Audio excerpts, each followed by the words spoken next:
Welcome to Demise Card Game tutorial. In this tutorial we're going to talk about Demise Card Game, which is a fun to play strategic kind of politic elimination party game in which the last man standing wins the game. So it really doesn't matter how you win the game as long as you remain the last man standing. So either you rise up by power, you rise up by politics, or by betrayal. So as long as you're the last person remaining, you just win by default. Now it is recommended to play 3 to 6 players. However, it can be stretched out to play 2 players or 7 players, but 3 to 6 is the recommended, let's say, number of players to have a fun interactive game.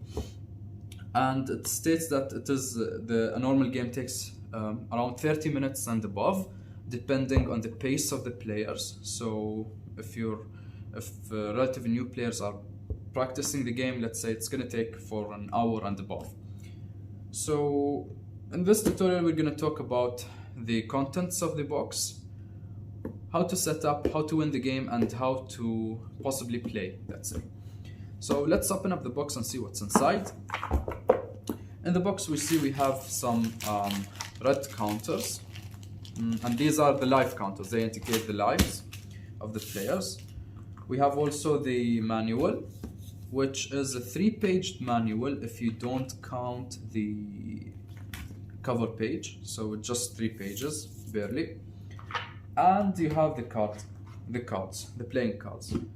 Now, what's good about it is that it's a card game and not a board game, because board games are generally big and they require space to transport from one place to another, and this is just like hand size, you see. So that's a good thing about it. So in order to set up the game,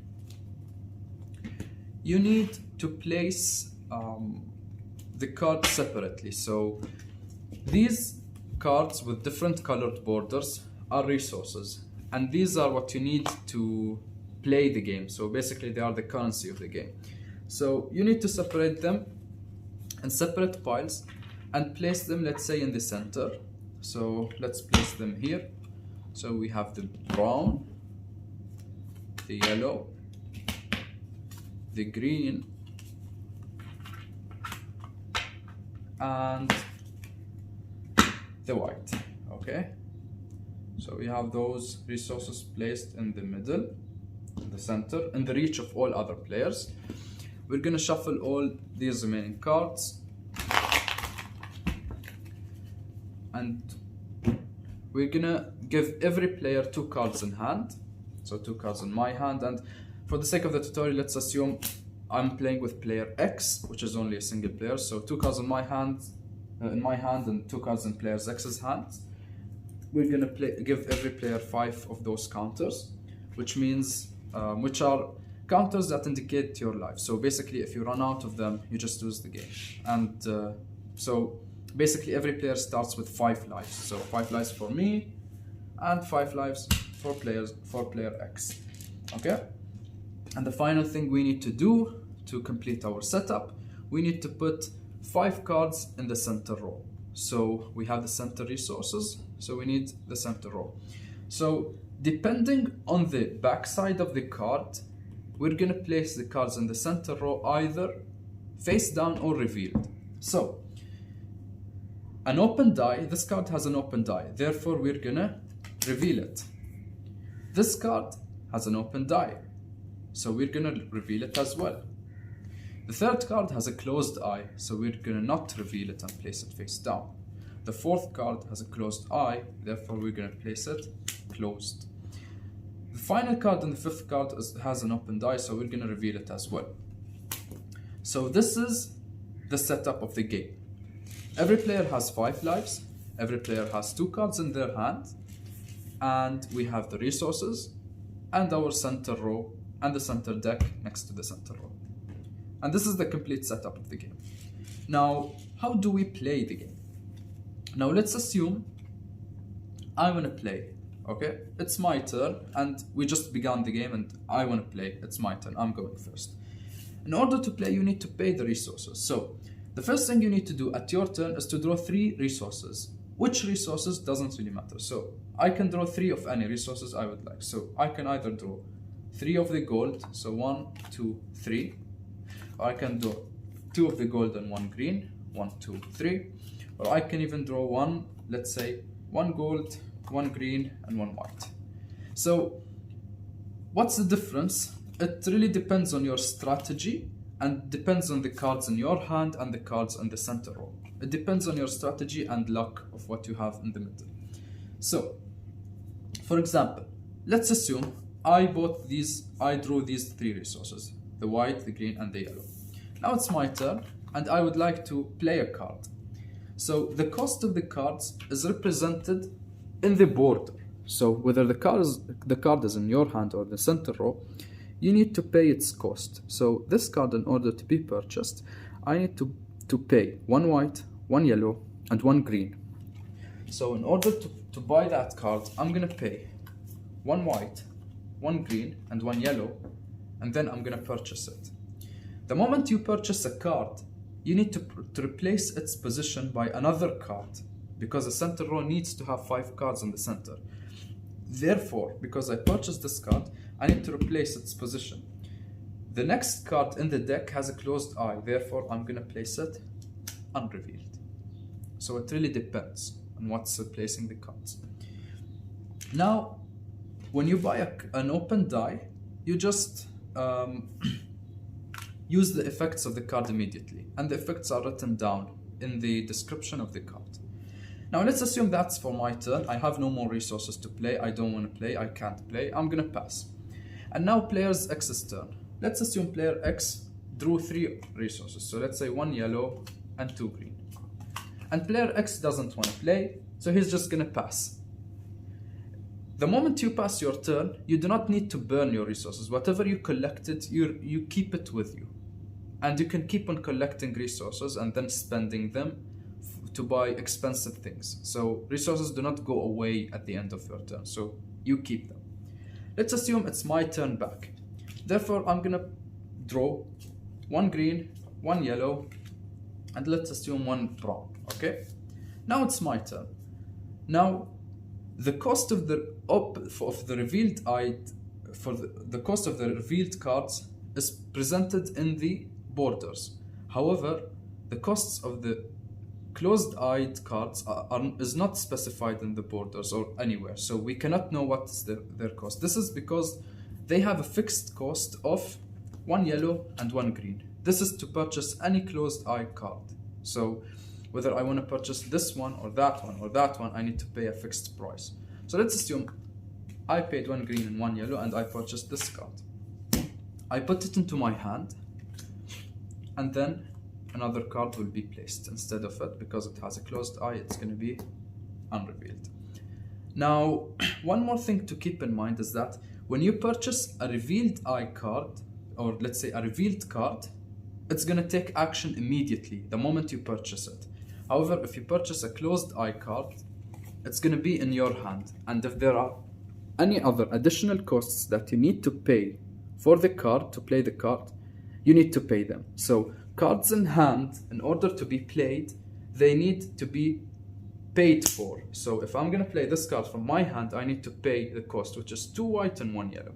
And that's the difference between closed-eyed cards and opened-eyed cards. Takes actions immediately, are in your hand. So no one knows what's in your hand, but you need to pay more for them. Now, for the card borders, as you can see, you have 5 colors of the borders in the card. So you have the black, the blue, the purple, the green, and the red. Okay? And these borders indicate something in the card. So a black bordered card indicates that it is an action card, which means the moment you pay for it, you're going to use the ability, and then it's going to go to the graveyard. For example, this card states attack a player, and I need to pay 1 brown and 1 white. Let's assume I paid 1 white and 1 brown, and I attacked player X. So he will lose 1 life.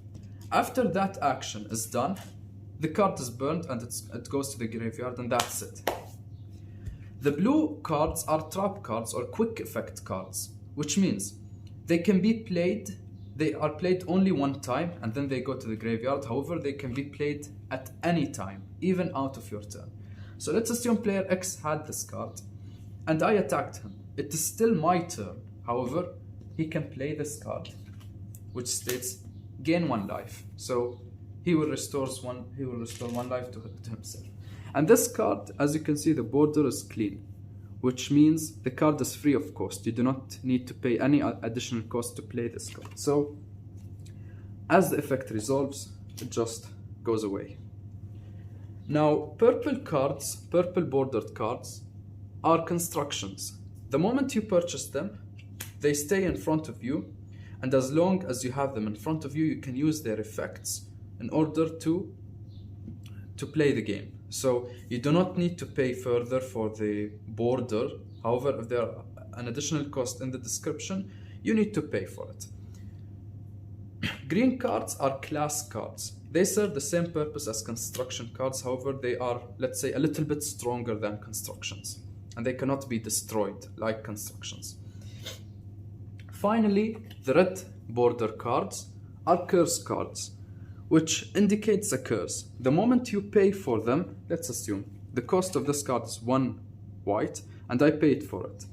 The moment you pay for it, you place it on the opposing player of your choice and he suffers the negative effects of the curse, depending on the curse, for as long as it remains in front of him. Now, curses can be removed if the player pays 4 of the white resource. As long as they pay 4 of the white resource, they can just destroy the curse that's on them, and then they can continue the game without suffering the negative effects. These are for the card borders. Now, one more thing to keep in mind, how does attacking works? Now, let's assume I have this castle, okay? It states, pay 1 brown to attack. Now, as long as I pay 1 brown, I can attack player X. However, does this mean I can pay 5 of the brown to attack him 5 times? The answer is no. Because attacking in this game works a little bit differently. You can only attack 1 time of the same card of the same name, which means if you wanted to attack a player 2 times or attack a player twice in a single turn, you need to use cards of different names. For example, let's assume I had these resources. So I'm gonna attack him once with the castle, then I'm gonna attack him once with the other card. So these are 2 attacks on player X.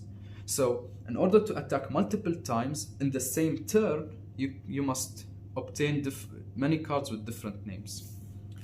However, then on my next turn, I can reuse the castle again. So the moment you use the construction or whatever you have, you cannot spam it infinitely, which closes the game much quicker. And this was it for the game, to be honest. And there are some special rules that you might, or let's say new players might encounter and might need to remind themselves, like new players need to remind themselves of them. And they are all specified in the last page of the manual in other rules. So in other rules, everything is specified, how the card works. We have also the action card types and the meanings.